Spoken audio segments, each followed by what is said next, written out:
I'd like to call this meeting to order. First off, we'll start with a moment of reflection.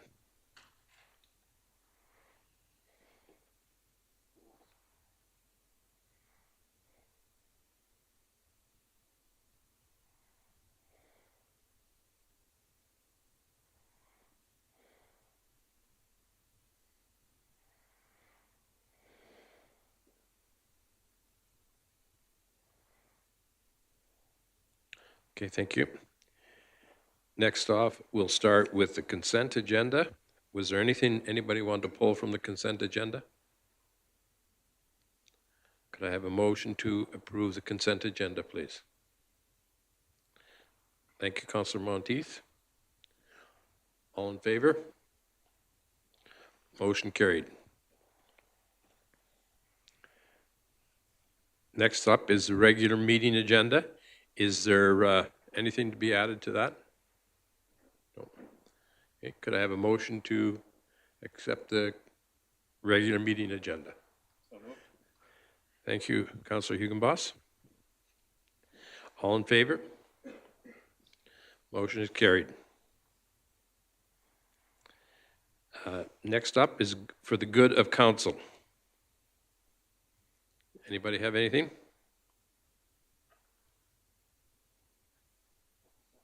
Okay. Thank you, Councillor Burgess. Sure. I'd just like to highlight a few events that took place in town this past weekend. There was a alumni invitational volleyball tournament that was put on. That event invited alumni teams from a bunch of different towns and schools from around the neighborhood to come to Fort Macleod and participate in the tournament. It was put on by Jordan Gunnarsson, and CAO Burdett was involved with that as well. Another event in town this past weekend was the men's hockey tournament that was put on. I didn't have a chance to attend that, but I don't know, Steve, were you in that? Yeah, went off pretty good? Right on.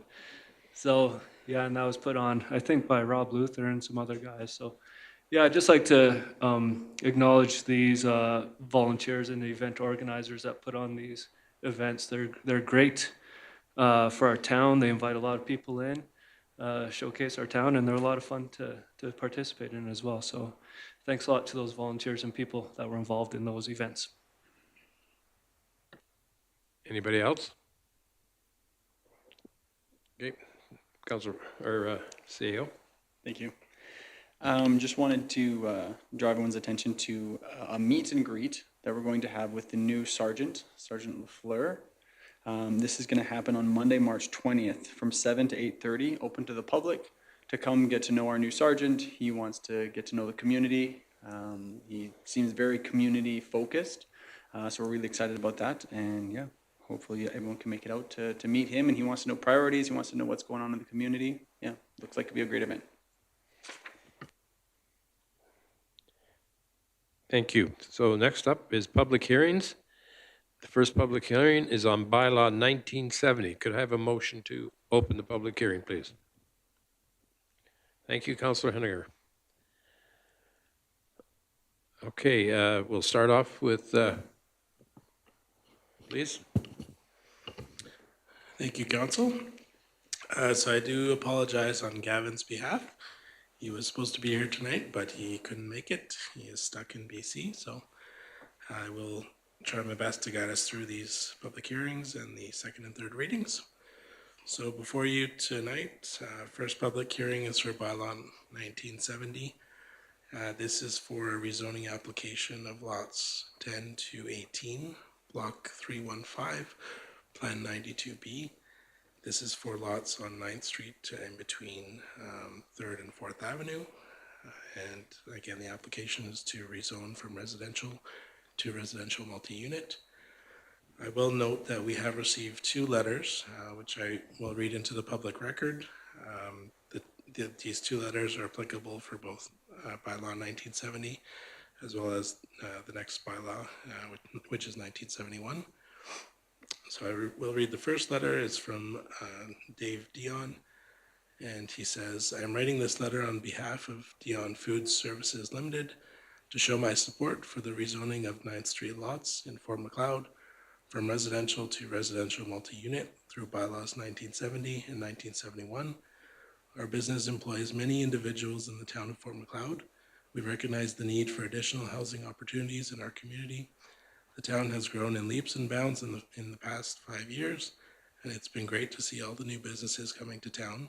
Competition is great for business as it makes everyone better.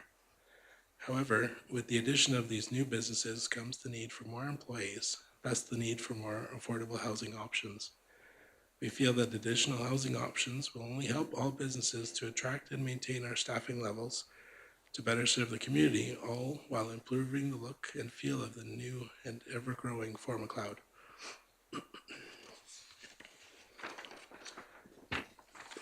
The second letter was from Brent Fader on behalf of Structural Trust Systems in Forest Hill.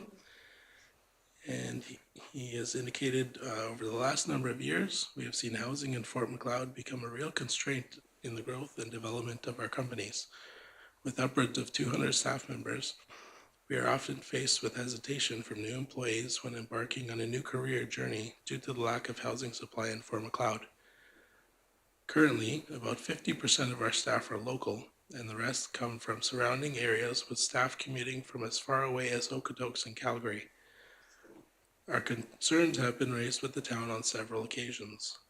Our companies have also invested time and resources into constructing affordable housing on 11th Street to help with the ongoing issue of housing supply. We are excited to hear about the potential of larger residential developments being considered for our town. We do encourage the town to work with developers interested in bringing more affordable housing options to Fort Macleod, be it through planning and development or through other incentives. Working with developers is essential to vastly improve the current critical housing situation, especially considering we are still small town southern Alberta. If you require any other employment stats from our companies, please do let us know.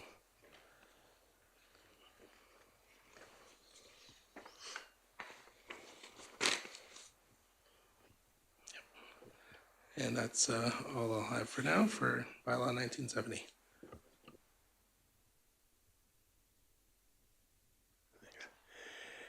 Just before we get started, I want to, or we've already started, I guess, but for the speakers, there's a maximum of 5 minutes to express your views.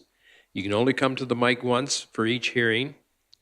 Please refrain from talking when anybody is at the mic or a counselor or administration is talking. Thank you very much.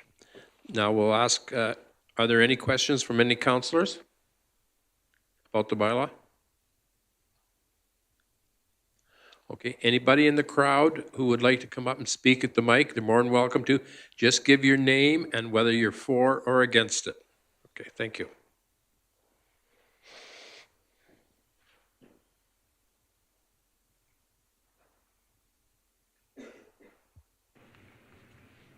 Good evening. My name's John Farron. I live on 9th Street.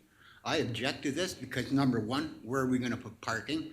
Number two, are they going to be condominiums or are they going to be low rental income? Number three, do we have the services to look after it there, right? I just disagree 100%. That's, and Mr. Fader, is that not a conflict of interest for him to be involved with this whole deal? Thank you.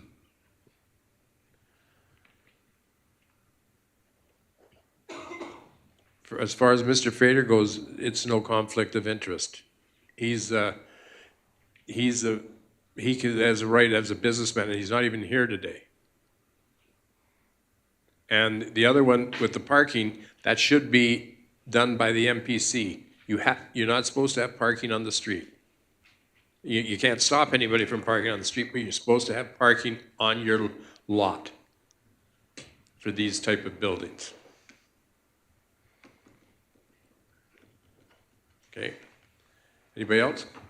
Is someone able to explain the purpose of what? Yeah, come down to the mic, please. And I don't have opposition or support. I just want to know what's the plan for what's going to happen. Are you guys able to share that first? pardon me again, but say that again. Go up to the mic and tell him so I understand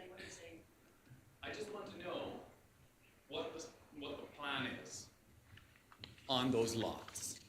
Like, how are we supposed to know if we support it or if we don't support it, if we don't know what the plan is? There's been rumors around about a large off-reserve housing complex there. And so are you guys able to explain first what the plan is on those lots? Is it going to be multifamily residential as in rentals? Is it going to be condominiums? Is it going to be off-reserve? Are you able to tell us that?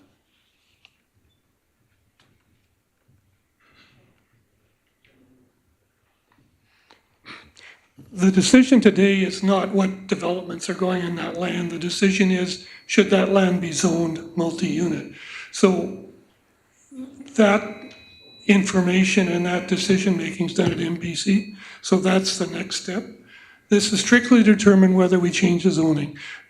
We're not asking acceptance of any project or whatever, because who knows what happens. It's strictly zoning.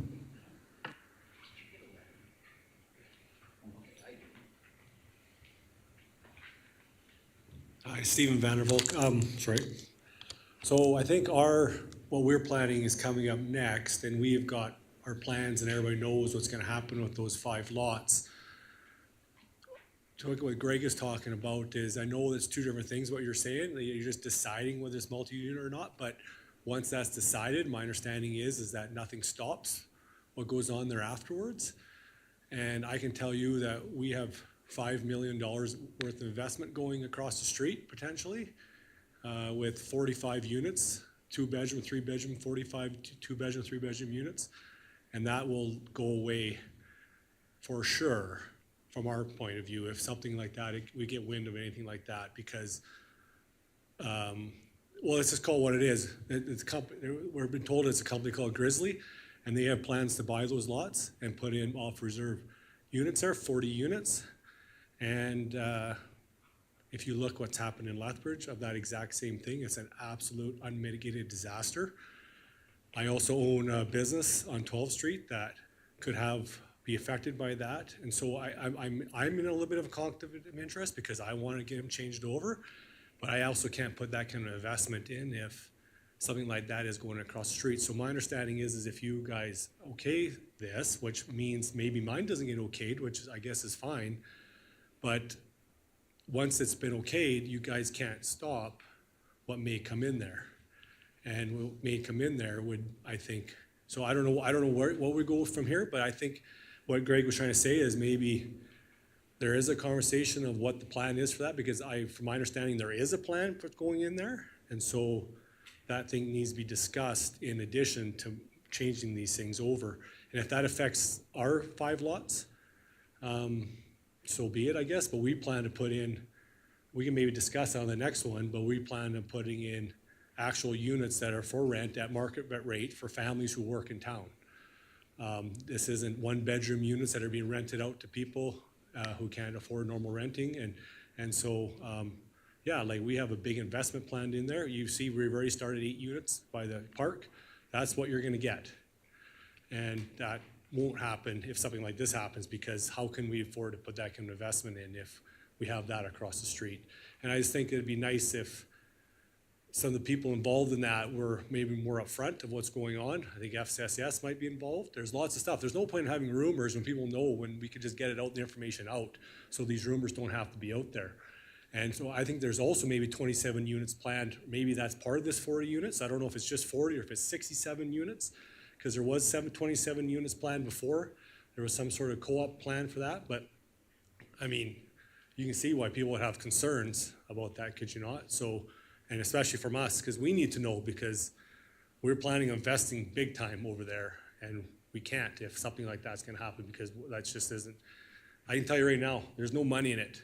It's a 20-year play for us. We're trying to do it for the good of the community, and then maybe in 20 years, we'd have something to sell, literally. And so if there's any kind of sniff of something that's going across the street that's gonna have any kind of questions, why would we do it? We'll just walk away. So I just want you guys to, and maybe that affects our 5 units on the next bylaw, because you can only do, we can't, maybe that's fine, because we won't do it anyway. So I just want you guys to know from our perspective, and I think it'd be nice if whoever's involved in that, and it's not just, I guess I got a minute left, but it's not just one community. I've been told that this Grizzly thing, they have been denied. in Lethbridge. They have been denied, and I can't confirm that in other municipalities. I don't know that, though. We're still looking into it because this is very fresh, like literally 24, 48 hours of getting wind of all this. So I think it'd be in the best interest of council to maybe have that conversation before this is passed, because I'll sacrifice my 5 lots if that's what's going to happen across the street. Thanks.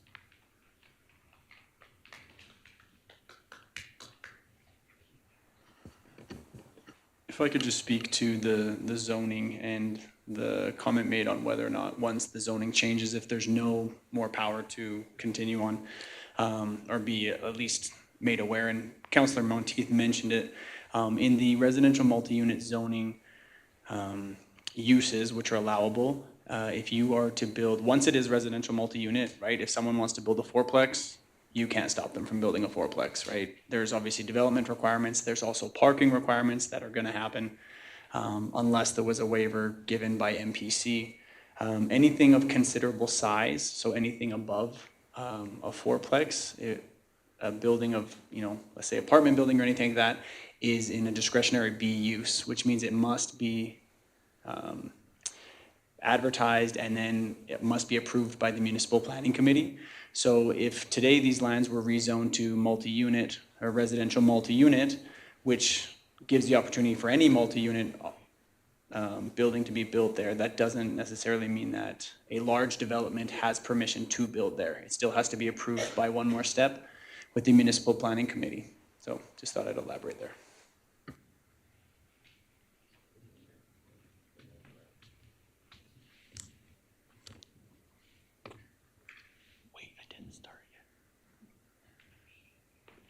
All right, I'm John Gulliker, Realtor with Royal LePage. And so I'm here on behalf of my industry, if you want to call it that. There is a lack of housing in town. We see it all the time. I listed a property today and accepted offer in 4.5 hours. It's ridiculous. So anything under that $300,000 range, we need stuff. So in that case, as our town continues to expand with new businesses, Fort Macleod needs housing for these employees. It's crucial for the growth of the economic cycle for employees, not only to work local, but also to live and shop local. There is also, I seen a 2020 housing needs study assessment done where there's roughly 107 individuals in Fort Macleod that don't really have proper living. So for that, I really see the benefit for rezoning that for multifamily. Again, back to what was said before, definitely what kind of unit goes on there would be definitely crucial. So I support it.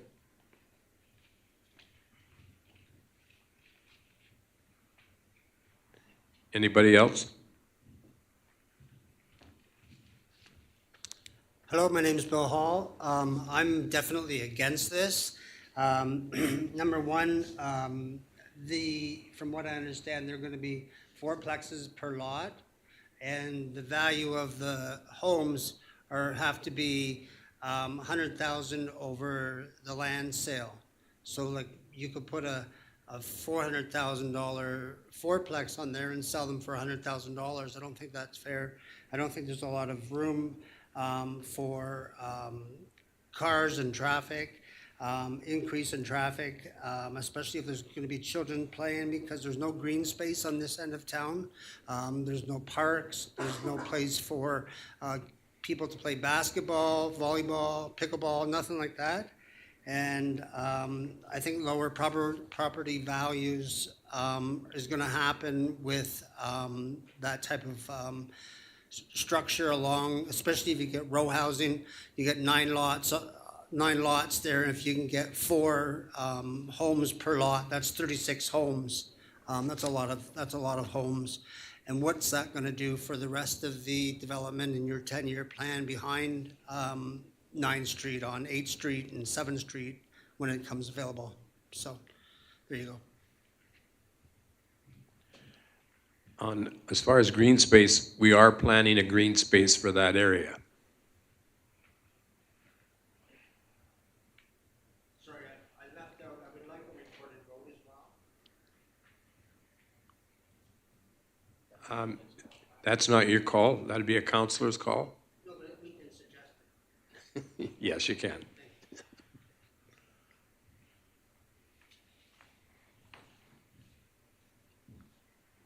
My name is Cheryl Gatsky. My husband and I own 3 properties on 10th Street, and we are opposing this for a number of reasons, and a lot of them have already been brought up.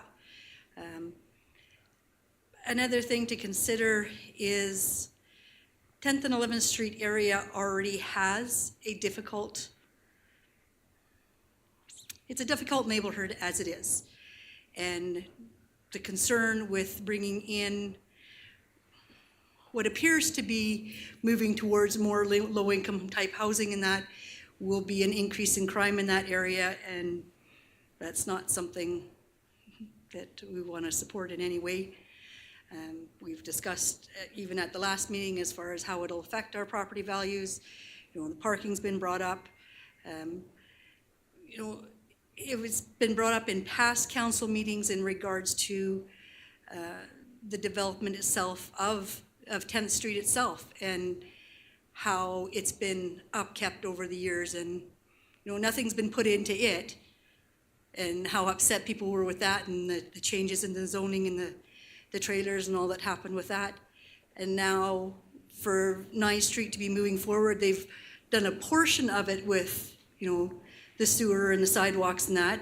If this moves forward with this multi-housing, then that's gonna, you know, be another expense. And you know, still the people that have supported 10th Street and that for many years, their stuff doesn't change or get improved or anything, but more money will be put into this.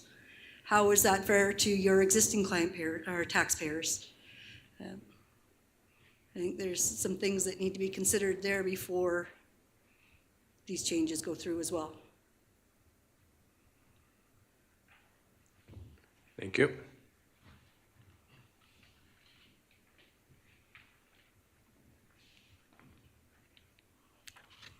I'm Amanda Lawrence, and I'm the new coordinator for FCSS. I just wanted to speak a little bit to the actual rezoning and also eliminate kind of the rumors that FCSS is part of this. We are part of a larger process in the government with the other 53 plus FCSSs. So I just wrote a quick thing. So I support the rezoning bylaw changes from single dwelling to multi-unit housing on the 9th Avenue blocks in Fort Macleod. I know those on the Housing Committee and in the FCSS position have done substantial work on setting up the groundwork for housing projects in Fort Macleod. In addition, the provincial, municipal, and federal governments have been strategizing how to make housing more of a priority, including developing a 10-year plan called Stronger Foundations. We are privileged at FCSS to get to know residents who are looking for housing, whether that means they already have housing in a situation where they're in town but looking for something different, to individuals and families looking to relocate due to work, a want for small town living, or for those who are coming closer to family members. Fort Macleod is well past busting at the seams when it comes to housing, and I would say the opportunity to build more housing would significantly impact on some of people's most basic needs. We were fortunate enough to sit in a roundtable discussion with Honorable Nixon and other delegates from our surrounding areas to discuss the housing needs in rural Alberta. Although I took away a lot of information and saw the needs in other areas, the one most pertinent to the discussion today is that we have appropriate land available to build housing on. This is not the case for places like the Crow's Nest Pass. I do look forward to having more discussion around what new builds could do for our community as the FCSS coordinator. Thank you. Thank you.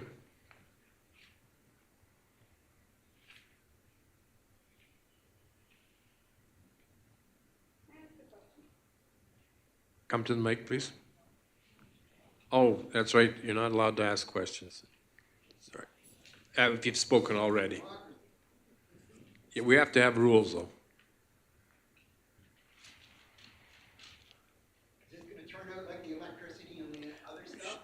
That's Point of enough. order. If the gentleman wants to speak, he can come to the mic. Already been there. That's right.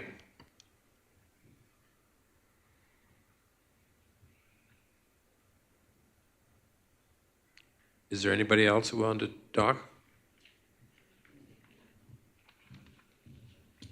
Good evening, Council, community members. My name is Stacy Morcom. I'm the housing worker at FCSS. I'm also a social worker, and I am in support of the rezoning.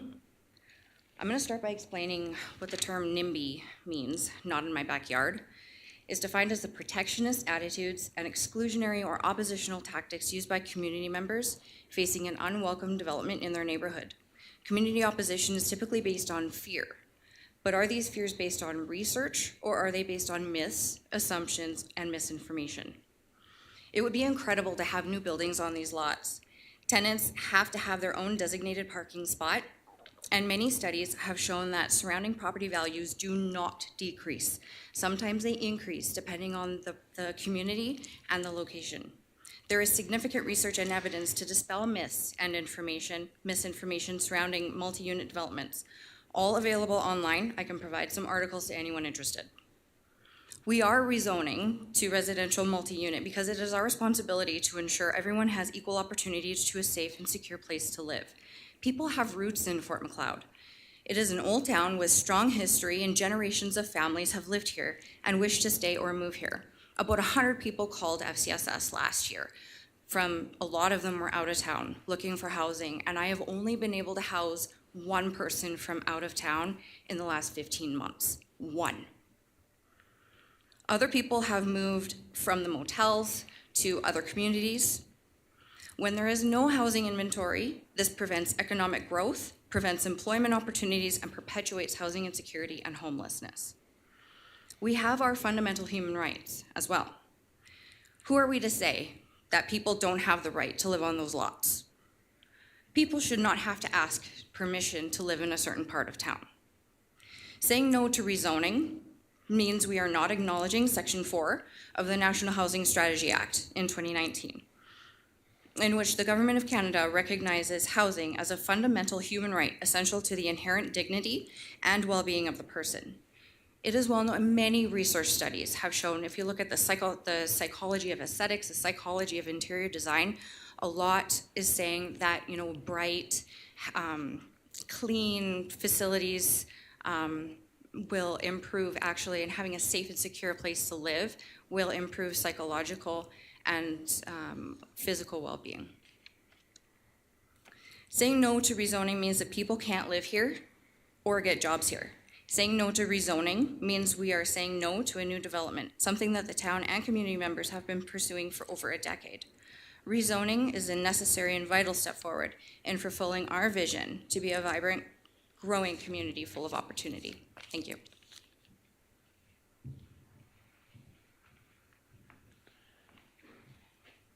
Yes, thank you. My name is Melvin Jones. I live on 9th Street. The only thing I have to say is, would you like it across your street, on your street, in front of your place? And all depends what price range it is. If it's, like you said, low cost, what's the value of a multiplex that is going to be built on it? Thank you.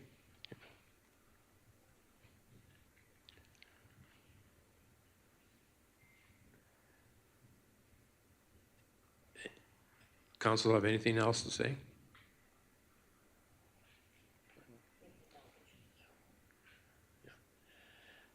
Is anybody else, I have to ask this 3 times, does anybody else have a comment?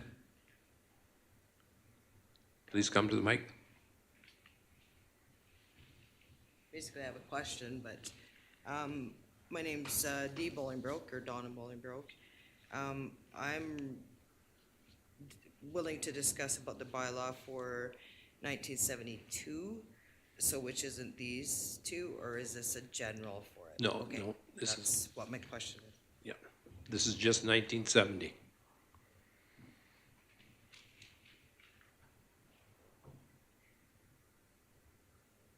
For the second time, anybody else would like to speak?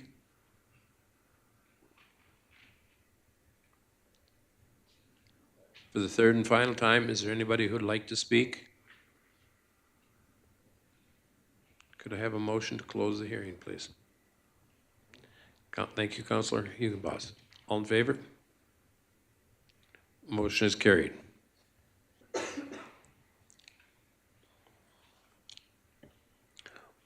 We move on now to opening of bylaw 1971. Could I have a motion to open that, please? Thank you, Councillor Poitras.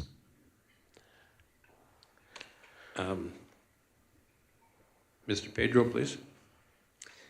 Thank you. This is the second of our public hearings for bylaw 1971. This is for a rezoning of lots 10 to 14, block 311, plan 92B.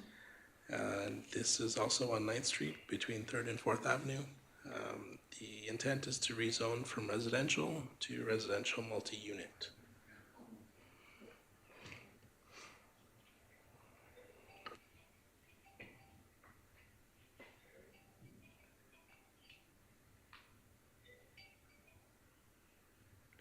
Okay. Was that it? Okay.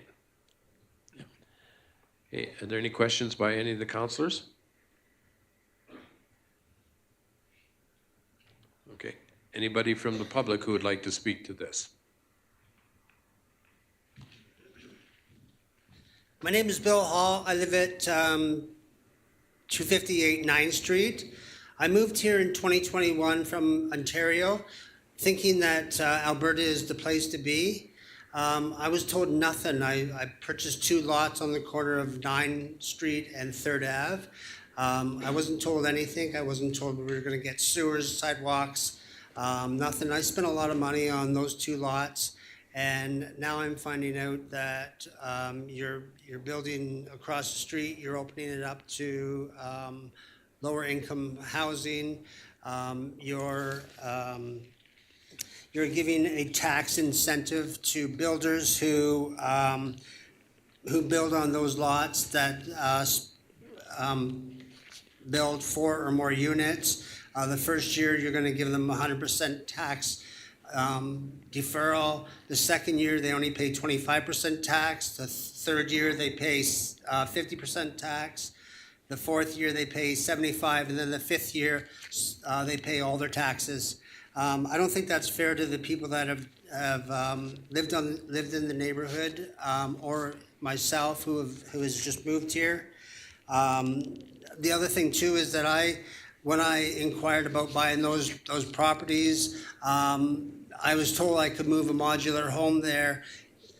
Not even 6 months later, the town is telling people that, oh, no more modular homes. If your house burns down, you can't replace it with a modular home. The other thing is there enough hydro, water, sewer for that many housing units? The other thing is, if they're going to be rental units, the renters don't really take pride in ownership, and I think that's. I don't support this bylaw, and I would encourage council to refer this back to staff to work it out, so that they could talk to residents about what's going to be built there, and people that have already purchased lots on 9th Street, especially Greg Beekman, who purchased those 5 lots for $100,000, whereas the rest of us are paying almost $30,000 for lots, and that's all I have to say. Okay, one point on that was that any lots in town, it's just not those lots on 9th Street, any lot in town who has 4 units or more and makes it multi-residential, they can apply for the tax incentive. So we hope to be opening up over behind Extra Foods or John's store shortly. So those people will be allowed for that too there.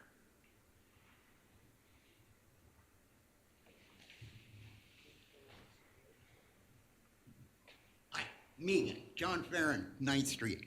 Okay, number one, you're gonna pass a bylaw and you can't give us any plans on it? Let's change the law. Let's change the bylaw. Multi-residential. What's going in there? Well, we don't know yet, but that's okay. We'll change the bylaw. Are these sales conditional on you changing the bylaw? I'm just curious, right? Number two, what do you want to do? Move all the activity from the Heritage Motel to my street, right? We're not going to get the cream of the crop if it's off reserve residences. No offense, don't take it the wrong way, but I've been broken into 3 times and I've had many items stolen, right? We get, and it's not good Irish lads that are doing it, but I just don't think this is a good thing, I really don't.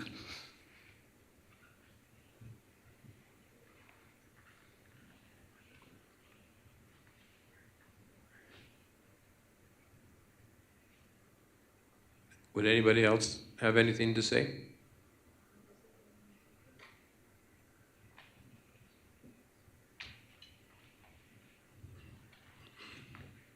So I don't think I have to go back and read my whole thing over, do I? Please no. Yeah, good, because I didn't feel like it. But anyway, so I support it, but again, I do understand where both sides are coming from. I can see the point from both parties, but I do see the need for it in town. So I would definitely be for it. Thank you.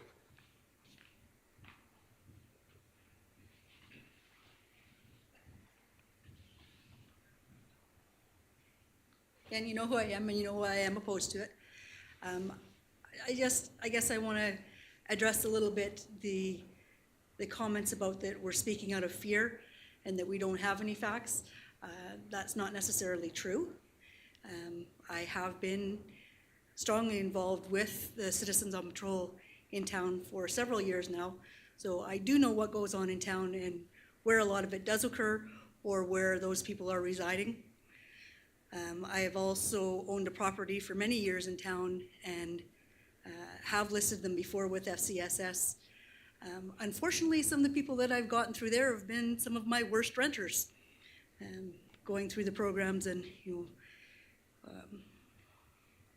I won't get into that, but it's not that I don't think we need more housing in town.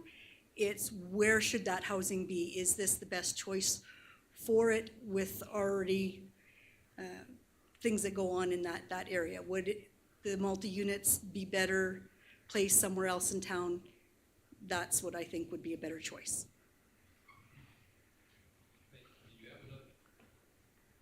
You wanted a question earlier. You could ask it now. That's what I meant. Like, is there Okay. somewhere else in town then? And I guess you sort of addressed it when you said behind Extra Foods, then that's going to be zoned as multi-residential? Some of it will be, yes. Okay, is there anywhere else in town? I guess that's just it, like to put in a whole bunch of multi-residential, would it be better if it was in kind of one area instead of in amongst the single-family homes? Like if you're gonna develop these new areas, could they not be developed as just that they are gonna be, they're not already surrounded by single-family homes? To make that a multi-residential area? Does that make sense? I understand what you're saying. Thank you.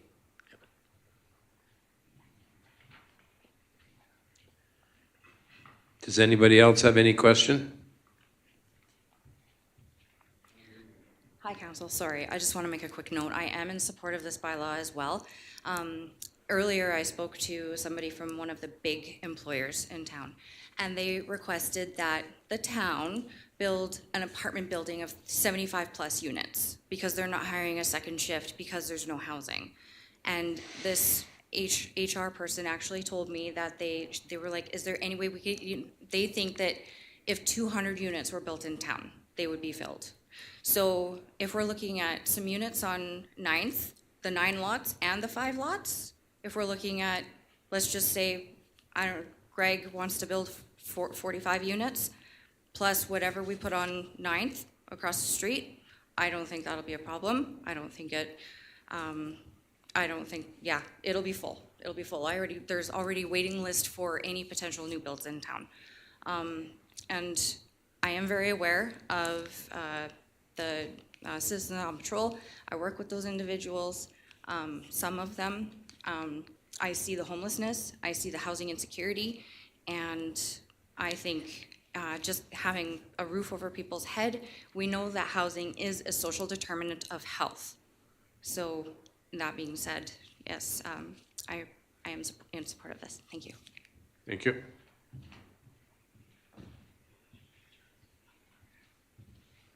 I'm Greg Beekman, and I am in support of this. I'm with Stephen. We are planning this development, and our plan here regarding these lots is to build. We are planning on spending upwards of $5 million on these 5 lots to build high-end houses. They're going to be rentals. They're not going to be fancy, but they're going to be nice houses for good tenants. We have worries with what's possibly going on the other side of the street, but we plan on building very nice houses, which will build a good community. That's our intention at this point. We are building across the Spray Park. That's a very nice house in a good neighborhood. If there were other lots available in other places, we might be looking at those, but right now these are the only lots that are accessible, and so these are the lots we're buying and pursuing. Thank you.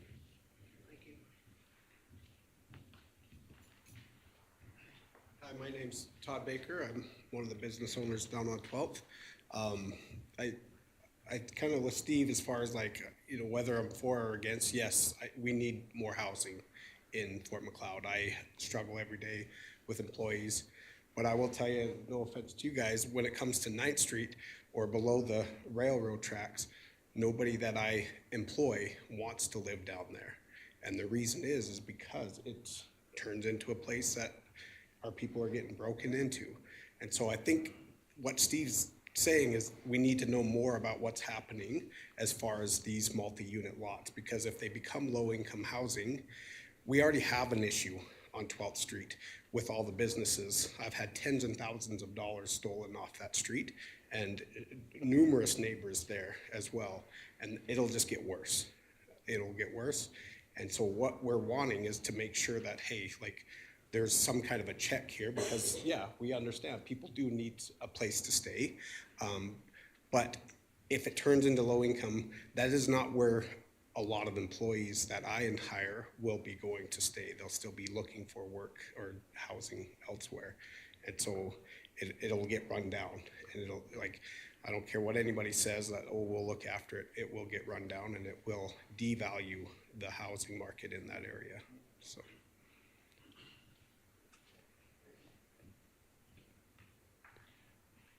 Does anybody else have anything to say?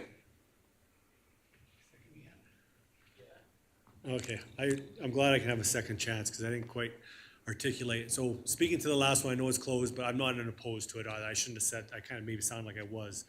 But I'm with Greg. I'm his partner in this. I want to speak to as an investor in this community. I own multiple businesses as well, but also looking at building lots of housing in this town. And we talked about what do we want to do, right? Where do we want to build? We found that we had that lot by the park. It's obviously one of the best lots in town. We're building a really nice 3-bedroom, 2-bath, 8-plex, right? We were willing to spend the money there.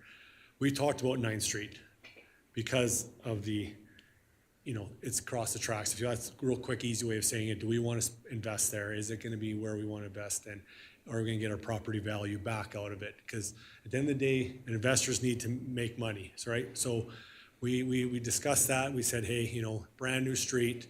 Maybe it's gonna be a new start. I know council's been doing lots to keep lots of changes down there to help keep the crime down and just keep that stigma that's attached to 10th Street and 9th Street. So, but I gotta bring this up again. This is something that we need to know as investors. And if you want other people like me and Greg to invest, and we're talking about spending probably $10 million in the next 8 years here on just housing. But we need to have some sort of assurances of what we're investing in. And I know that the NIMBY conversation, I totally understand it, but there is lots of facts of what's proposed across the street from us, and it's not good. And so there has to be some sort of assurances for guys like us who want to spend the money and do what we need to do. We can't do that if there's going to be, 40, 50, 60 units across the street that, when we're not talking, it's not really even fair to compare it to what we're building. We're building, 3-bedroom units that are for families. This is good. So that you're right. Maybe like what Anthony said, maybe you're right. Maybe once you do change it to multi-unit, I've been told once it's been changed, it's really hard to not say yes to those, because how do you say yes to us and say no to that? So it makes it very difficult. I understand that. But maybe if there's individual beds, like I've been hearing that could be, then maybe that's something you can stop or whatever. But all I'm trying to say as an investor, you don't want to run guys like me out, right? And that's what potentially could happen. So I just want to be clear that there should be, what we're trying to say is there maybe should be a plan. I'm obviously for it because this is literally for me, this bylaw. So I'm not trying to sabotage myself, but it's just a matter of, is there a plan? Because, and it's great, there's gonna be a park, it's absolutely amazing. Maybe you go to 8th Street, we'll build another 80 units if there need to be. We'll just keep going, that's fine. And maybe I would love to invest on the other side of John's. Love to, but that's 5 years away, right? Or at least 4 or 5 years away. There hasn't even plans to build roads and sewers and everything's got to be put in. So that's way too long. So we're looking to do something now. Like you said, if there's other lots, you let us know. We'll build on them. But on this, I just want to, just for the last time, is we are planning to do what we're doing on 9th Street. If you guys want to come ask us what we're building, they're nice. But they won't stay nice because if something else goes in the area, I don't know where it's going, but if it goes in, and I think it'd be nice I think there's been a little bit of underhandedness with people knowing what's going on, but don't want to say because they don't want opposition.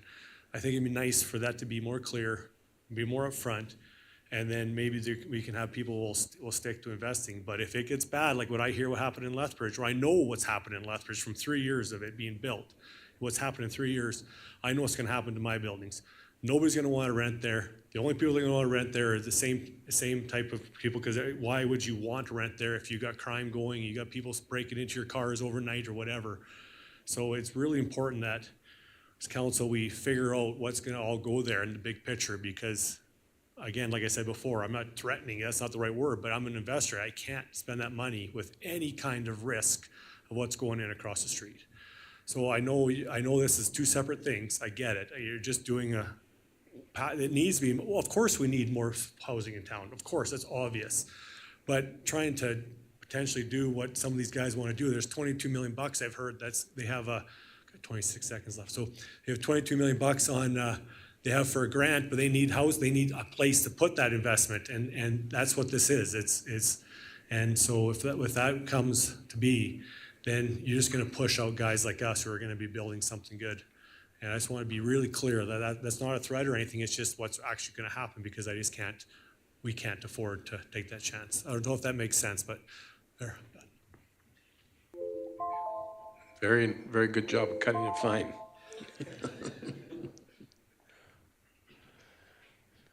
Does anybody else have any comments?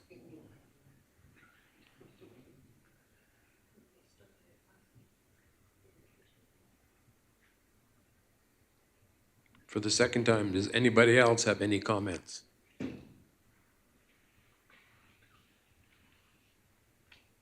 For the third and final time, does anybody have any other comments?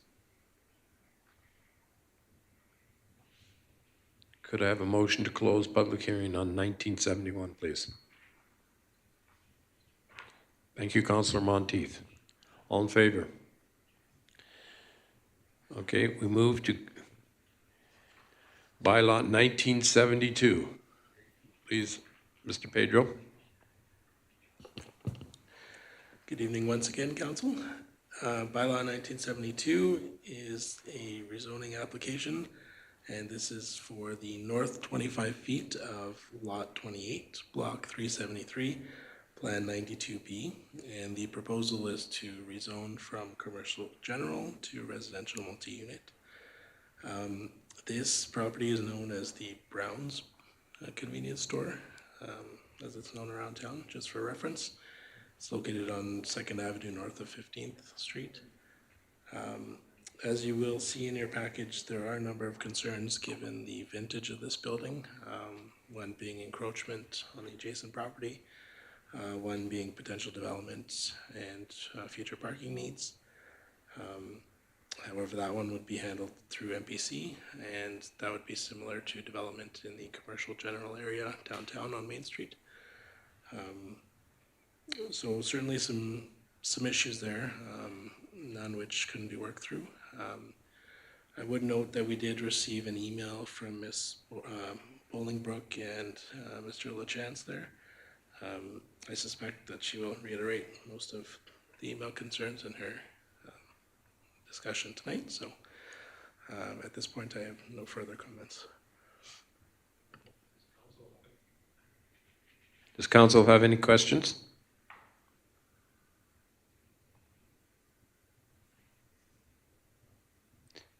Does anybody else have any questions? Oh, yeah. It is open, isn't it? Yeah. Go ahead. Yes, please. Okay. I was worried the last time that it was kind of a general and I wouldn't even get a shot, so I apologize. But anyways, Dee Bolingbrook, I speak for myself and for Danny LaChance. He's at work in Texas, so he couldn't be here today. We have the house that is directly next to the Brown store. Where the property line is to that Brown store, there's a foot between the fake footing of the building, which is fake, and our property. So I don't know where these people, or the multi-unit idea, where these people are gonna perhaps have a barbecue or a play area or anything like that. I don't know, like earlier, one of you had said that with the new units, the new multi-units, right, the parking has to be on the property, right? That's what somebody mentioned earlier. How is that gonna happen with that old building that's directly in the alley, encroaching on our property in the backyard, and a foot away from our property on the other side? So how's that gonna work for parking off of the street, as was mentioned? Fire escapes, like things like that, that doesn't make sense to me. Where's the fire escape gonna go? Is it gonna go hanging out in the alley? It's not gonna go on our property.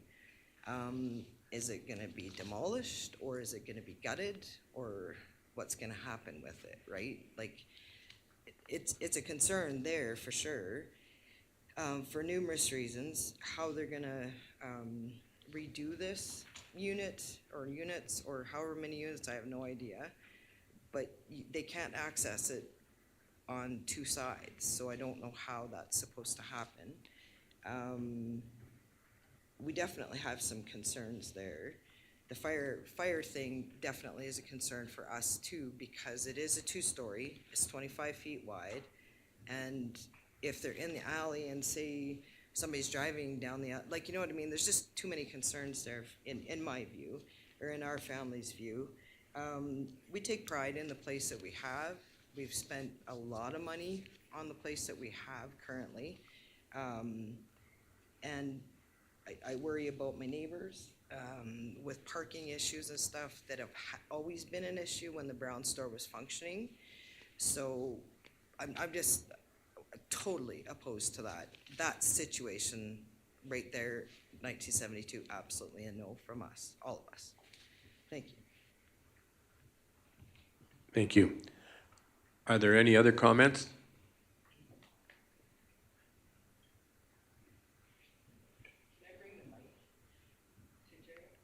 Absolutely.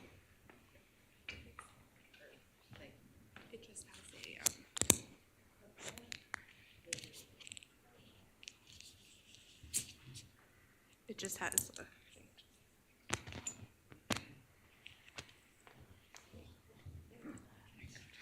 Sorry about that. That's okay. Thank you. Okay. I'm sorry, but I'm very opposed to this zoning.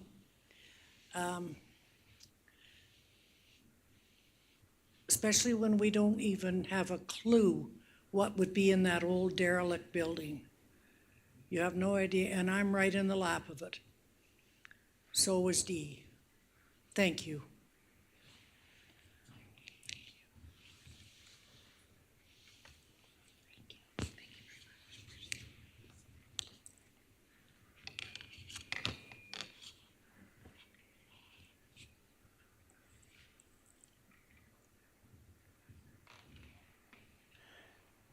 Are there any other comments? I saw somebody start to get up there.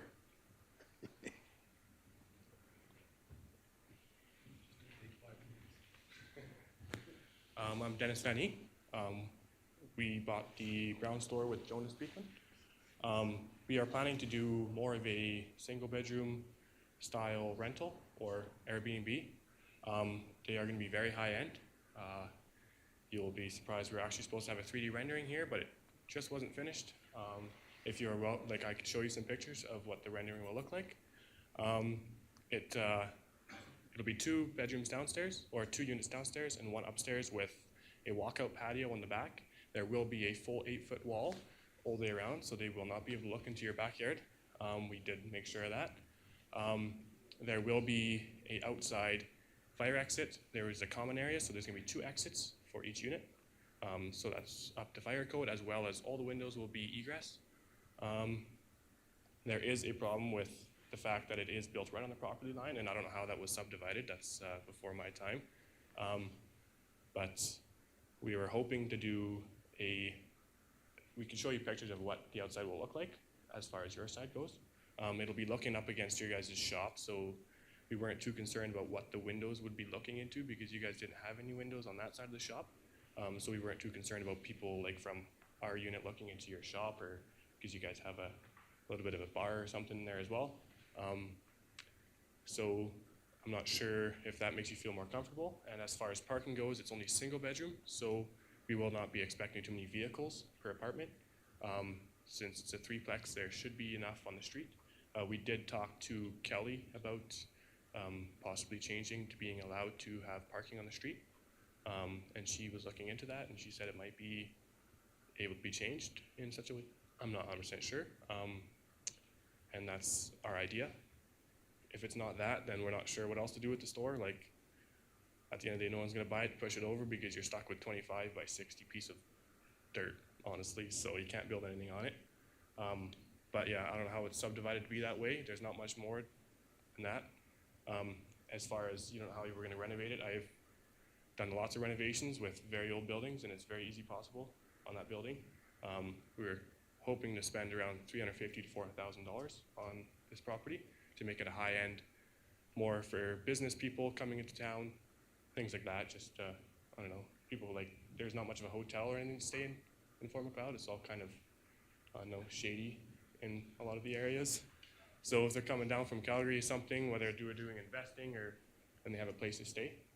So it's not like you're gonna have horrible renters that are gonna be staying there for long periods of time, being a nuisance. So that's hopefully answering your questions and making you feel comfortable.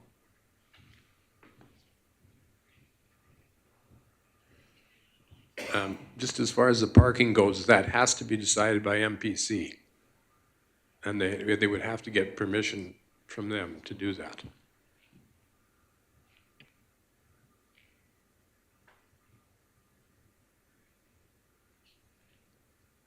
Are there any other questions? I would just like to state that I don't even know where this property is. I'm neither for or against it, but we need builders like this in town that are open and honest with the residents so that we know exactly what's going on before council has a vote on what's going to happen to the lots.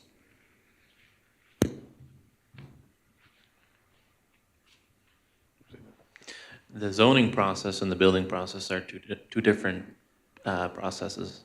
And the zoning doesn't determine what gets built there. That's a completely different department. And our land use bylaw stipulates how and what can be done on a particular zoning. So those, while I appreciate your comments, they are completely separate from each other. You're changing the zoning from residential to multi-unit. Can't have one without the other. Quiet, please.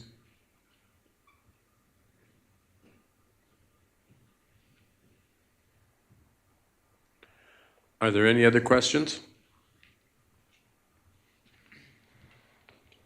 I guess I might as well come for round 3, since Bill did, I'm going to too. I would, just judging on what Dennis had explained, I would be for it, just due to the fact that they're going to spend a little bit more money and a little more time and energy to make it look good in light of the surrounding people's concerns. So I think I'd be for it that way.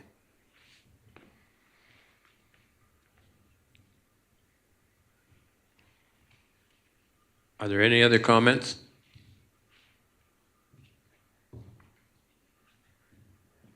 I'm Jonas Speakman.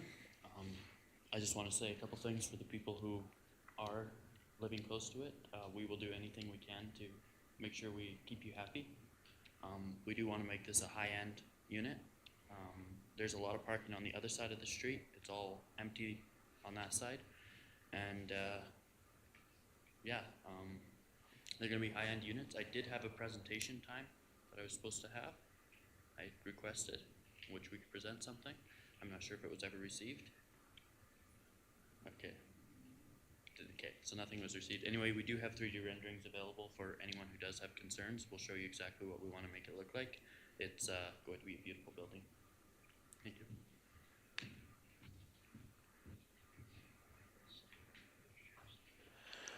Are there any other questions?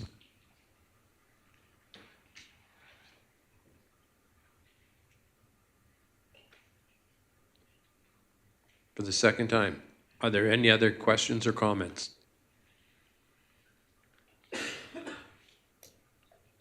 For the third and final time, are there any other questions or comments? Could I have a motion to close the hearing, please? Public hearing. Thank you, Councillor Hugenboss. All in favor? Motion is carried.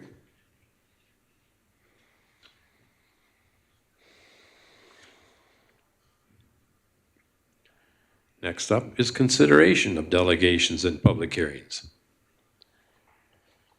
We'll start off with bylaw 1970.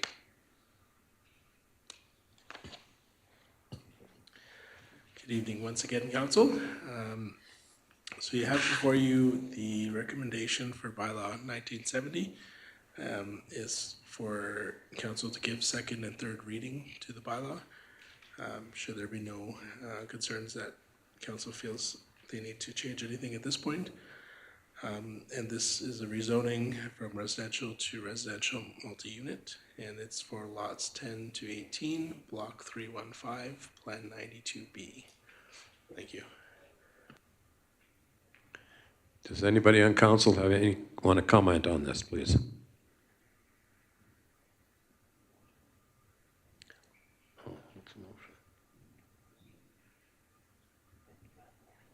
Yeah, first reading or second reading. Could I have a second reading motion, please? Okay. Thank you, Councillor Poitras. Okay, any questions by council? And your motion is? No, sorry, your motion is to approve or?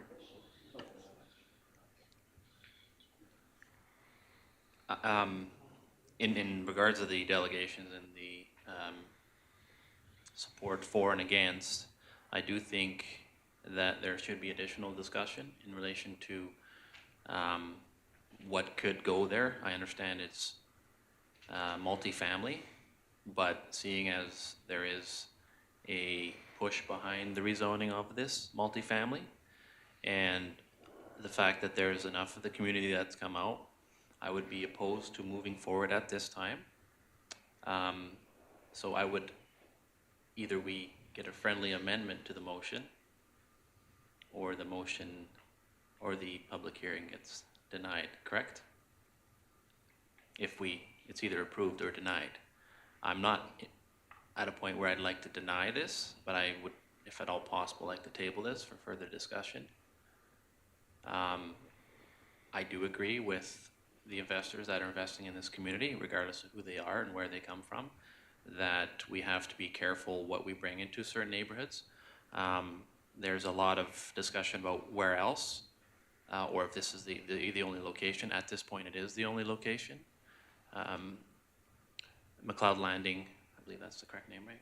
McLeod Landing is not ready yet, and on the north side we're restricted, and on the west side we're restricted. So at this moment we only have we have land available to be rezoned on the south side of town.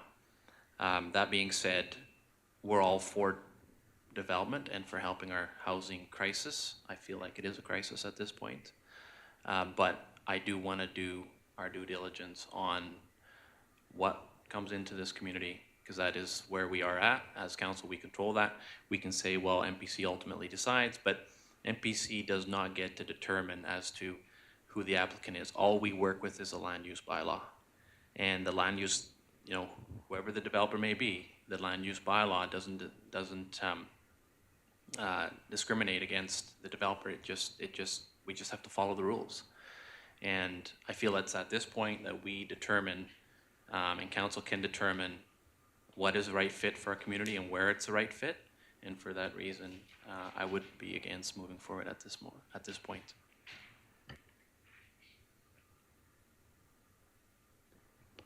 Anybody else?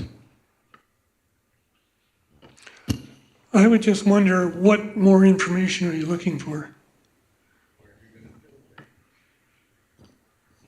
Well, without sharing more than what's already become public or what people think is coming here, I would be opposed to a development that was brought forward at this public hearing, something of that type. I understand that this process doesn't determine the building or the units or any of that, but seeing as there is concern to not necessarily the multi-unit aspect of the zoning, but more as to the density of the zoning. Correct? Is that's what I'm hearing, that this is not about the rezoning, but it's about what's possibly being proposed there. And we all know that if we pass this, the puck keeps on rolling, the ball keeps on rolling. Sorry, puck shouldn't roll.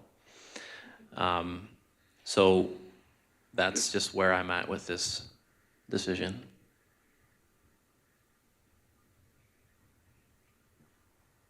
Anybody else?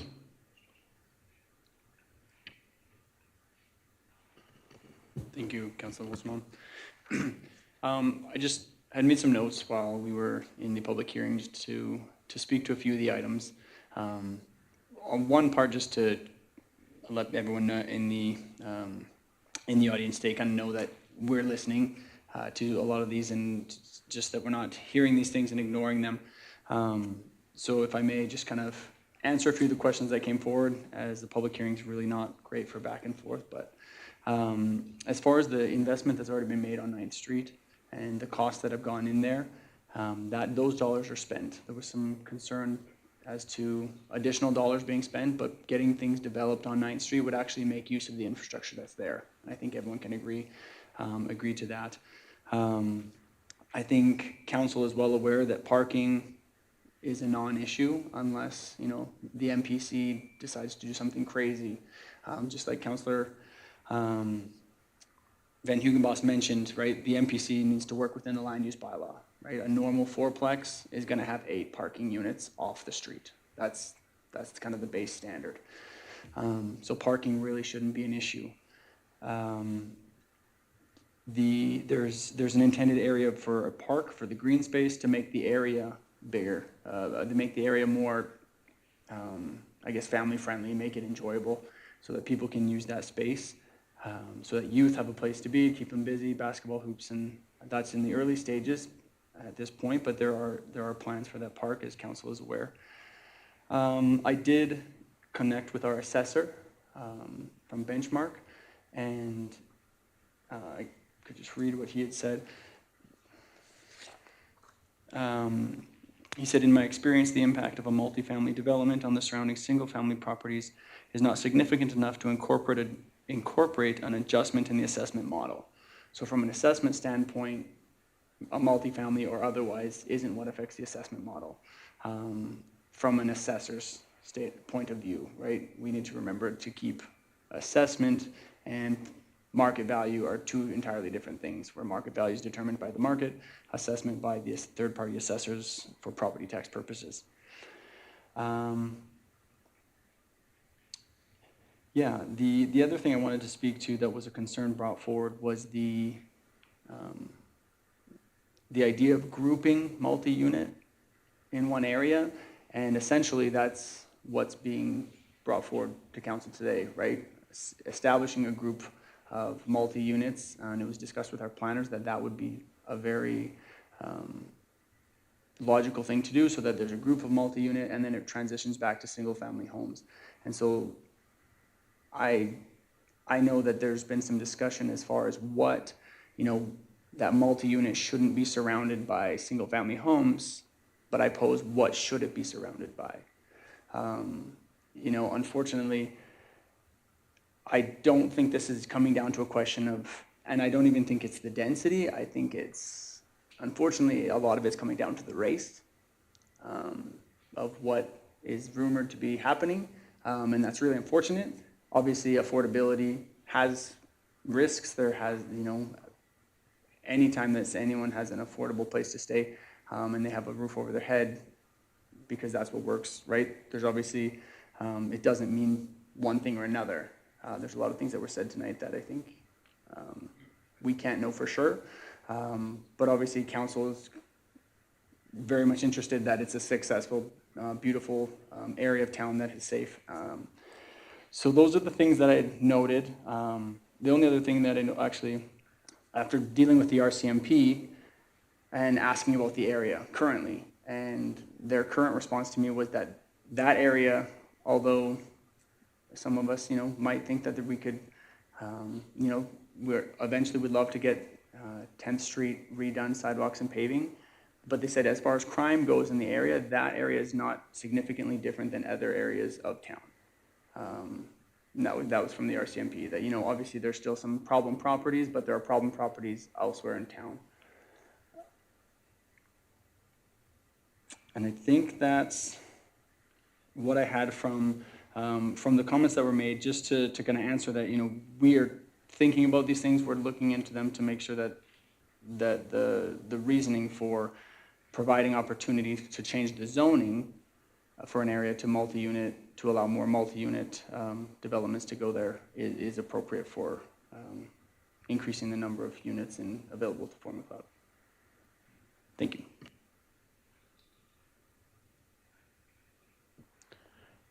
Any other councillors? Mr. Pate?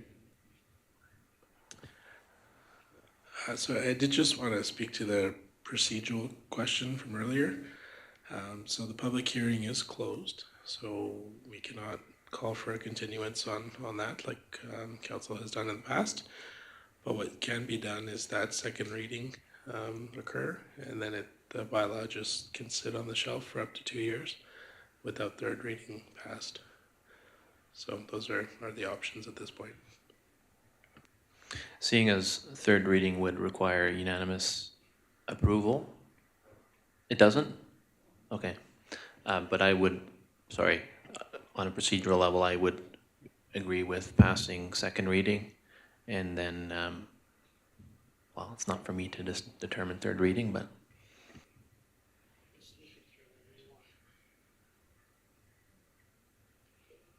Any other comments? Yes, Councillor Henry.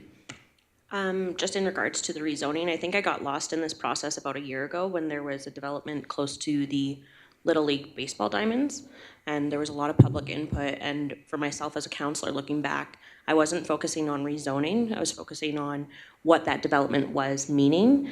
And I do believe that MPC and our land use bylaw will still hold practice in what is being proposed tonight.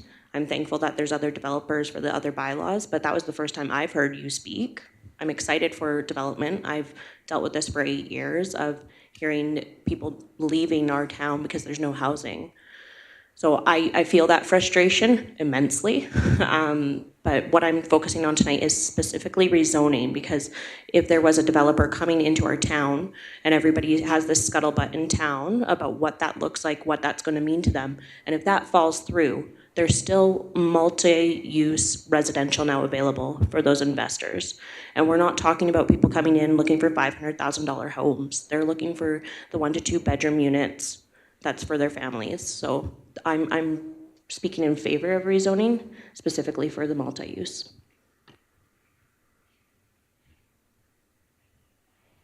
Any other comments? While I'm 100% in favor of rezoning for multifamily, I'm a little bit opposed to passing the buck and making the MPC have all the hard decisions, because that's essentially what it comes down to. As the council rep for MPC, we've had a few tough ones, but this particular case, it's tough to isolate it when a developer does come to the community and look to rezone for a specific purpose. And I can't deny that that's what's happening here. I'm not privy to share those details, but there is a precedent set here, and that's what's preventing me, because what's happening here is it gets approved, and then the only tools we have left in our toolbox are MPCs. At MPC's discretion, and it's not discretion. We only govern according to the land use bylaw. And I'll use a classic example. We've had situations where a big co-op wants to come in adjacent to a small 40-year-old gas station. It's not our precedence to determine based on the market. We just have to decide according to the land use bylaw, whether it's got the right setbacks, whether it's got the right coverage, primary building on total lot coverage, things like that, or parking. And I feel like the parking is going to be the issue on this one, but knowing that there is a plan here from a developer and the concerns that were brought forward based on what this development could be, and I'm not bringing this down to race one bit. I'm bringing this to the fact that there's 9 lots and that we're looking at 20 or 24, based on what was mentioned earlier at the public hearing, $20 to $24 million. So you can imagine what this will look like. And that's not my comment. That's based on a comment made. So I don't want to be quoted as saying it's a $24 million development, but I just believe that there should be a little bit more thought into this from council's perspective. So this does not make me against multifamily. That just, maybe I'm a step ahead here, but I just feel like we need to control this a little differently.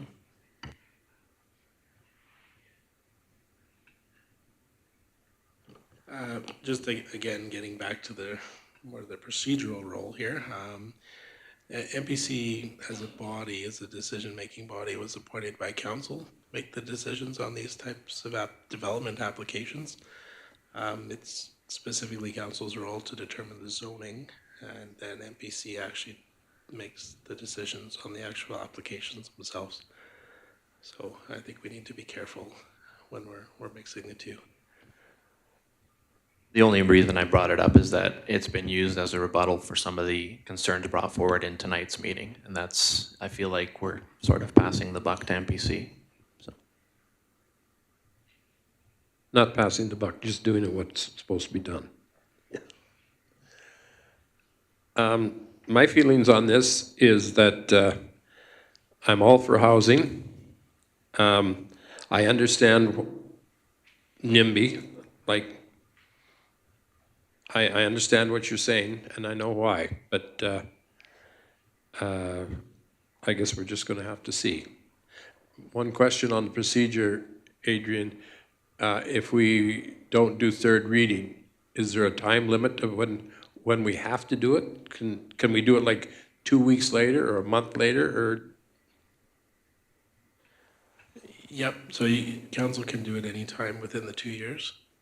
Or if it reaches that 2 years, then the bylaw expires. Thank you. Any other questions? By council? Yes. It's difficult, this is a difficult decision, but we have a real need for housing, and it's crucial. The only place we can develop now is 9th Street. 2 years from now, maybe we have more, but so I'm hesitant to deny this house or the rezoning, because even if what's in the background doesn't come to play, we still need that zoned for multi-unit. So if someone had a good reason why someone shouldn't be there, but just because we're doing a lot of speculation about what the residents of a potential development would be. That's a little unfair, I think. But we have no guarantee anywhere of who's going to be where. And so I'm in favor of the development.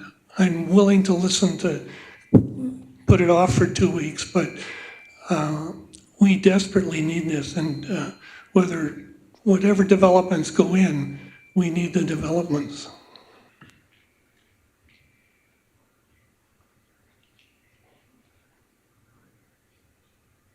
Anybody else?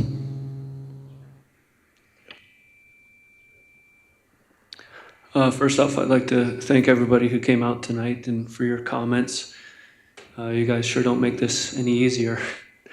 But as for what's been said, I also agree that I'm for the rezoning of these lots. I think that is important to have more units for multi-residential families, to have more supply in our town. As for questions about specific developers, we certainly have to do our due diligence. There were some comments made tonight that I agree, and I still have some questions about.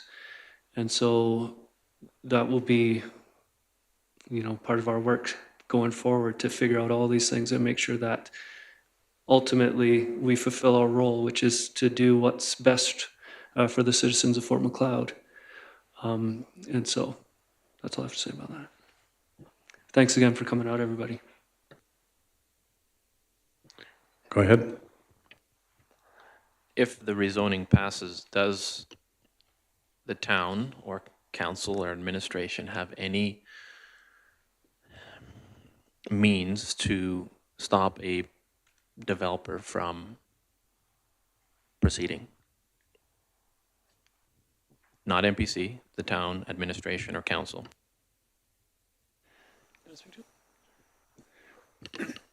I mean, at this point, thank you for not letting me use MPC.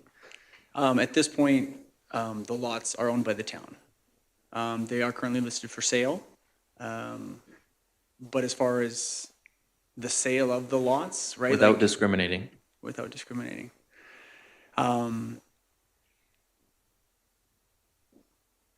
To be honest, I would have to do a little more research into this topic as far, because once we receive a sale offer on a listed for sale, unless we had multiple offers or multiple things going on there that, because like you said, we can't just discriminate based on who's offering, but I would have to do a little more research into that.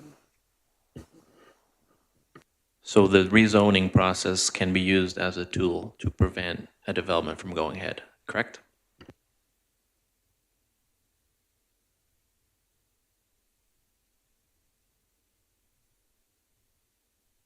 Any other questions? Okay.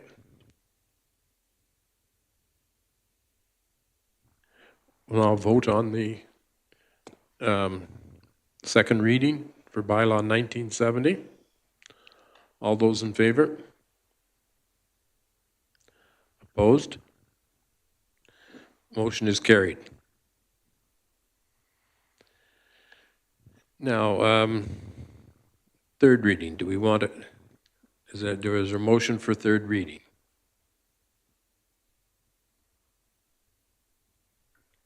would motion for a third reading tonight on bylaw 1970 for the rezone of residential to residential multi-unit on the 9 lots. Thank you. Are there any comments about what you'd like to do here? Anybody?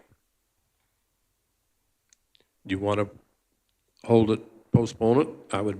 That we would defeat third reading and then it could be done. It had to be passed within 2 years or to go into limbo, or not limbo, it would be over.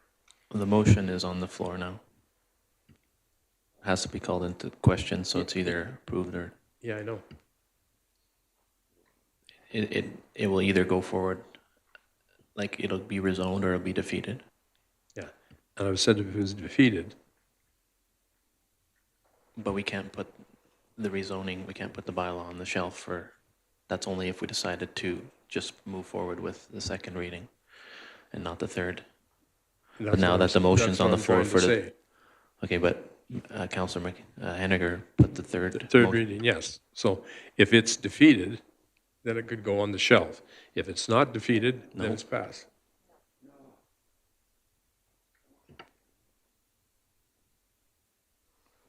If the motion is defeated, then it's defeated. And yeah, so if there was a motion to postpone or shelf it, then it could be postponed. All right, so, okay, my misunderstanding. Third reading would stop the whole thing then. Okay. So, any other questions?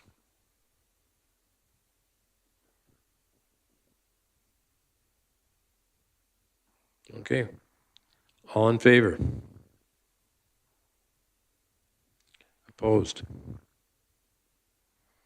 Motion is carried.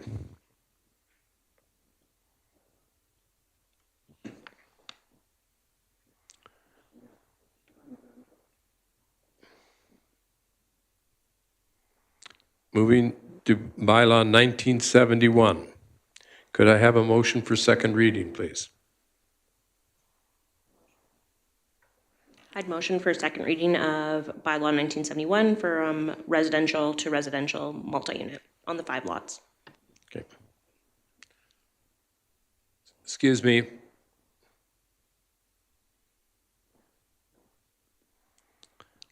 Okay. Any questions about this?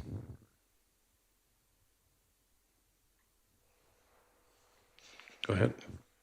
So this bylaw being a incentive bylaw, the town currently has a incentive bylaw in place. It's for the business side. We've had a lot of success with this bylaw, and I feel like this being at the same meeting and right alongside some of these rezoning bylaws, that there's a bit of confusion. All this does is we're looking to incentivize multi-unit development. Sorry, do I got this wrong, this bylaw? Yeah. Oh. This is rezoning, yeah. This is the other 5 lots. I thought we had the incentive bylaw in front of us. Oh, that was last meeting. Wait. You're getting confused as me. No comment.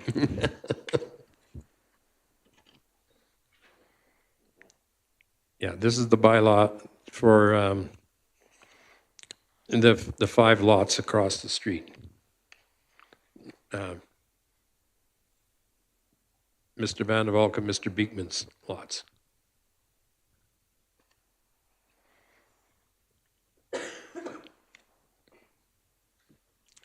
Are there any questions? There they are there.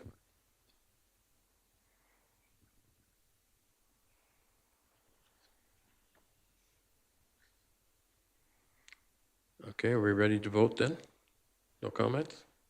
Okay, all in favor? Against? Motion is carried. Could I motion for a third reading? Thank you, Councillor Monteith. Is there any comments on this? Okay. All in favor? Motion is carried.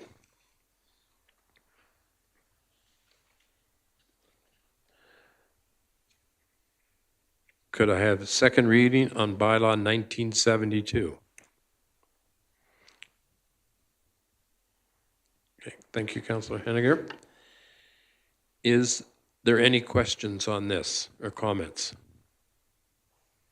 I have a few comments. I think they're applicable to this one. I'm not sure how long this building has been vacant.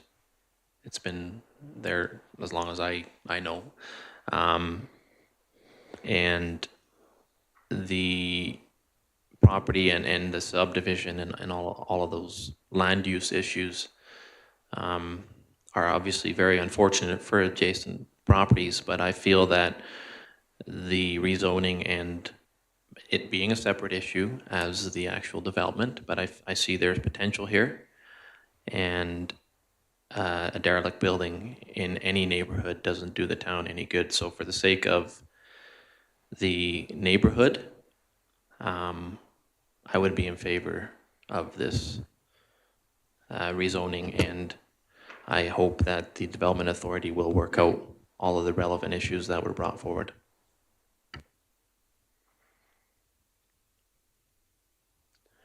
I don't understand how MPC is going to okay the parking, because there is no parking, because you can't park on the street.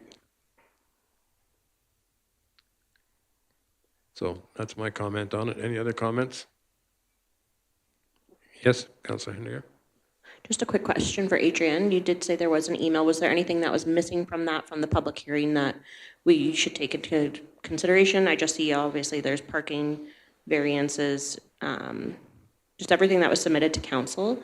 Was there anything else from that email that you think we should take into consideration? No, I think the in-person commentary covered the majority of it.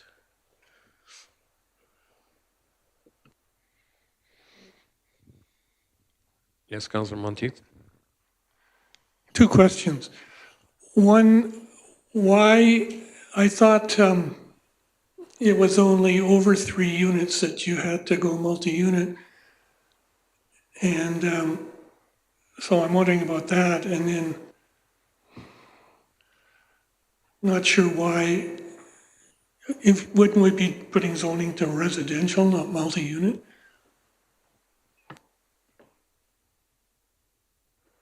I believe the zoning, right now, the changing is zoning to residential multi-unit. If it's under a discretionary use, you can have 2 units on a residential lot, but as soon as it needs to be a multi-unit lot, residential multi-unit zoning for 3 lots. But if it's an Airbnb, isn't it commercial?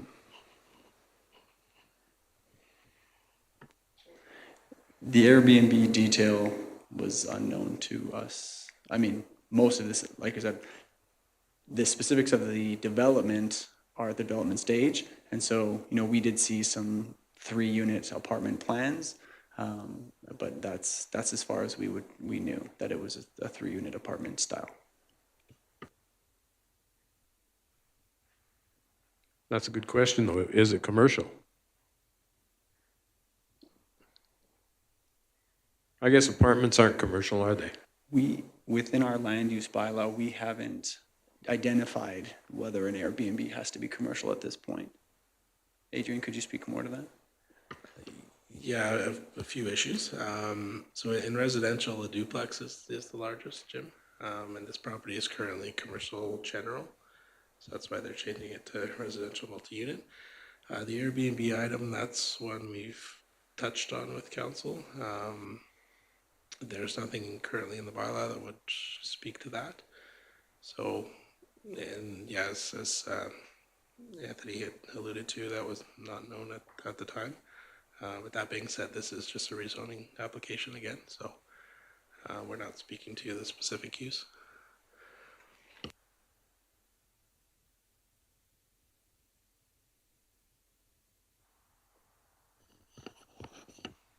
Was there any additional information granted at the time the zoning request was put through? Because there's usually a conversation around that, what the intentions are.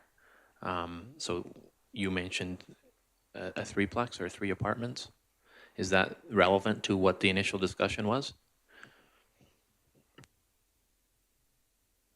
Sorry, I don't quite understand the question. Sorry, when the applicant came forward with their rezoning request,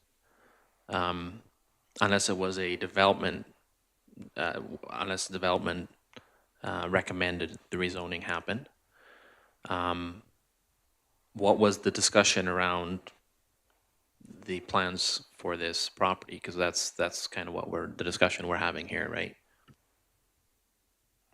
I can't speak specifically to the exact conversation that would likely happen with Kelly. But the pieces, right, when someone is looking to rezone, a general understanding of what needs to be zoned to would be had. And so in this instance, which was shared with me, right, what would you like to go there? 3 apartments, then that's residential multi-unit. And that was my understanding of the depth of the conversation. I think this one there's been a bit progression, like they've done modeling and those types of things, which would be brought into play at the development stage as well.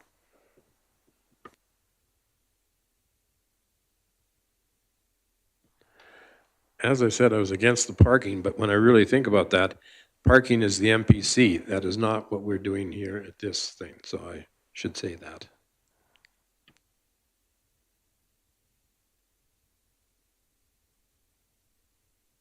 Any other questions? Okay, we'll call for a vote. All in favor? Motion is carried. Could I have third reading? So moved. Any questions? All in favor? Motion is carried.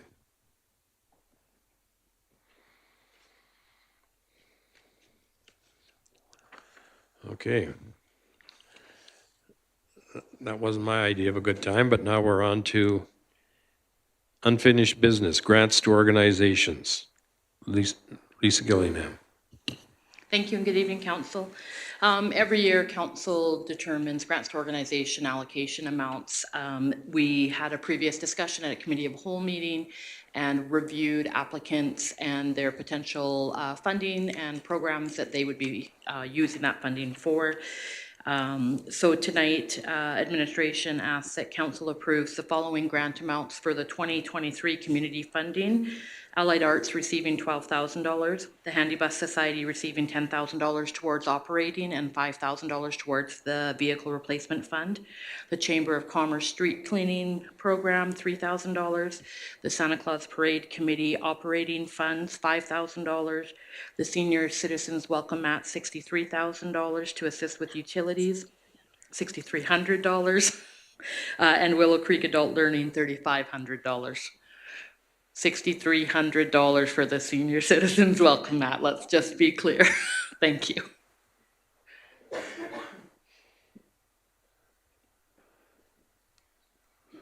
Okay, any questions about this? Do you need a motion on this? I do, please, and thank you. Could I have a motion, please? Okay, any questions? Anybody want to disagree with any of those? Okay, all in favor? Motion is carried. Okay, new business, ADM, land sales policy. Chris Holbeck, please. Good evening, Council. So tonight before you are a couple of policies. The first one is the land sale policy, ADM 19. We've already gone over this in draft form at the Committee of the Whole meeting in January, and I've made all the changes requested by Council, tightened it up so that the processes are very specific to land that is already on our land sale listing versus land that's in the town's possession, but it's not on our land sale listing. So we've clarified both kind of processes, and we are hoping that Council will pass it tonight so it can come into effect, and I will take all questions. Thank you.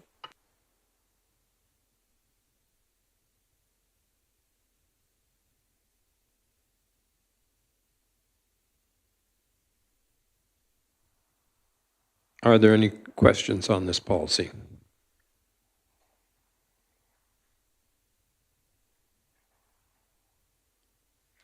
Councillor Monteith? It says the CAO will ensure that the land sale listing appraisals are current. I'm just wondering what defines current.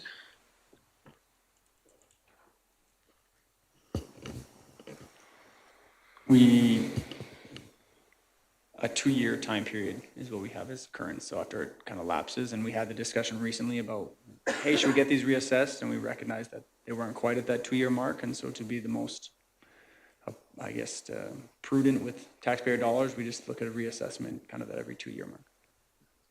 So I'm just going to jump in under definitions in this policy for the land sale listing. It says the listing of lands that are actively for sale by the municipality and which have current appraised prices newer than 3 years old that were approved via council resolution. So that's how we're going to try and keep it current for you guys.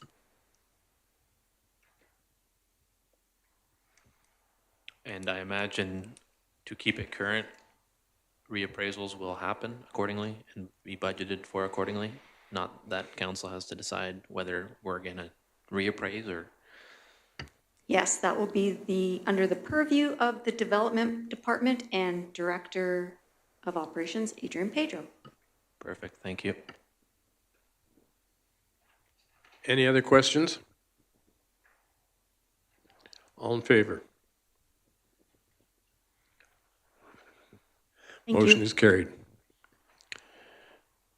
Next is ADM 37, Council Debt Management Policy. Again, Ms.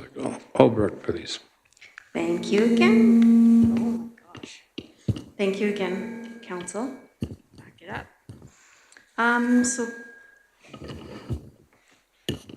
So the second policy tonight is the debt management policy.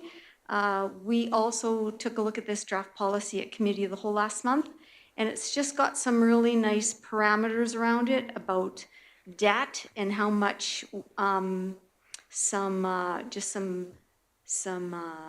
I don't know what you call them, some parameters around how much debt we should take out for all of our capital projects, and if we should take out capital debentures on our capital projects. So the only thing that I really did change in here, I tightened it up. I did change on page number 2 for development supported debt limits. I did change it so that growth and development debt financing should not exceed 50% of the projected capital budget cost, which was something Councillor Monteith brought to our attention at that Committee of the Whole meeting.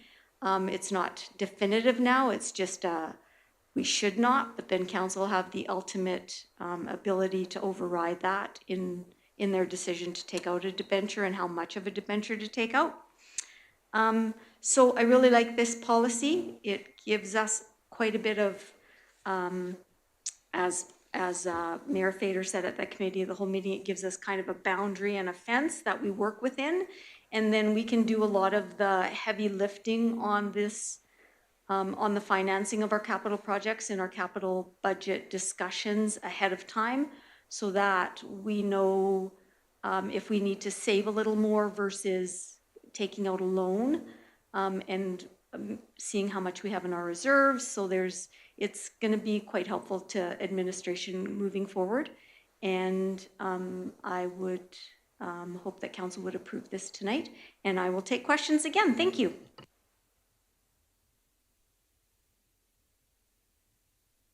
Any questions? Councilor Monteith? You know my bent for flexibility.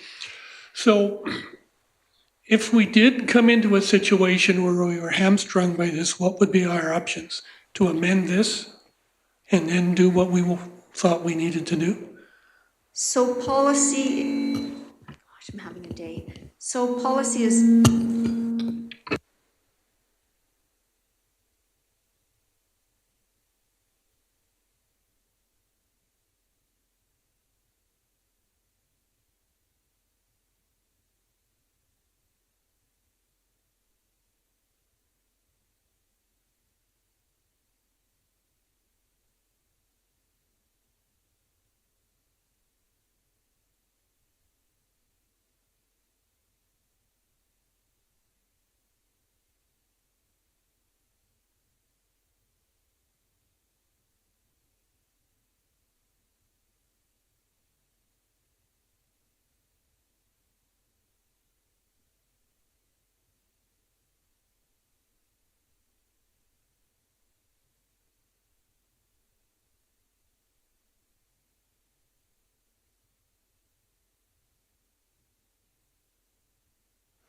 So essentially, a spending bylaw on a specific project would overrule this.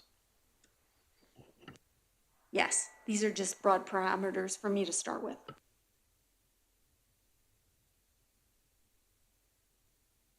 Any other questions? Motion, all in favor? Motion is carried. Thank you.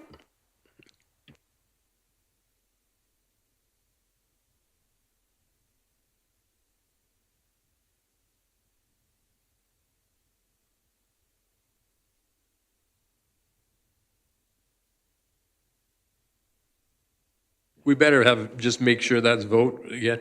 All in favor of the motion by Councillor Monteith? Motion is carried.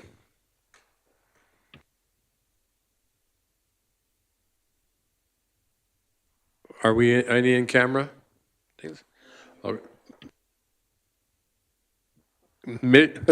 Meeting is adjourned, thank heavens.